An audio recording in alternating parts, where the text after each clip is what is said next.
चला, मी आणि शिरो आज तेल बनवतोय. मग मी गार्डनमधून थोडी जास्वंदाची फुलं आणलेली, त्याचबरोबर थोडी पूजेची तालची फुलं होती, त्याची पाकळ्या मी काढून घेतल्यात. त्याचबरोबर इथे मी कडुलिंबाचा पाला घेतला आहे. इकडे आहे ते संत्र्याचा पाला आहे, मला 4 अशी वाळलेली दिसली टेरेसवरती, ते मी घेतले आहेत.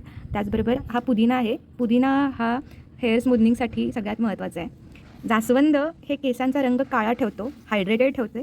त्याचबरोबर हा हेअर ग्रोथसाठी सगळ्यात चांगलं मानलं जातं. त्याचबरोबर हे जे आहे दालचिनी, हे एक मॅजिक इन्ग्रेडियंट आहे, जे की झाडांसाठी आणि केसांच्या मुळांसाठी खूप चांगलं काम करतं. त्याचबरोबर आहे मेथी आणि हे आहे आलं. आता धुवून घेणार आहे स्वच्छ. मी थोडी पानं पण आणली आहेत जास्वंदाची आणि कडुलिंब.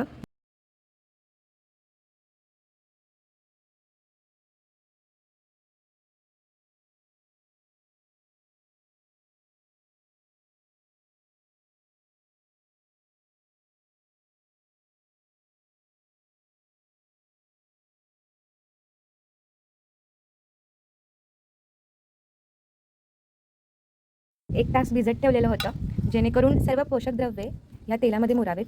बघू शकता थोडा मेथीसुद्धा असं फुललेली दिसेल तुम्हाला. आता मी हे बारीक गॅस करून पूर्ण मिश्रण तेलात चांगलं कढवणार आहे. एकदम बारीक. हे जे तेल मी बनवलं आहे, हे तेल तुम्ही 2 वर्षापर्यंत वापरू शकता आणि ह्या तेलामुळे तुम्ही एकतर कोंड्यावरती नियंत्रण मिळवाल. त्याचबरोबर केसांचा जो ड्रायनेस असतो तोही कमी होतो याने, आणि जे आपण पाटे फुटतात म्हणतात हे सुद्धा कमी होतील. आणि सर्वात महत्त्वाचं की जे केसांचे मध्येच आत्ता लवकर केस पांढरी व्हायला लागलेत, त्यासाठी जास्वंद सर्वात महत्त्वाचं आहे. आणि दालचिनीमुळे पण हेअर ग्रोथ होतो आहे. सो ऑल इन वन हे तेल आहे, नक्की ट्राय करा. आणि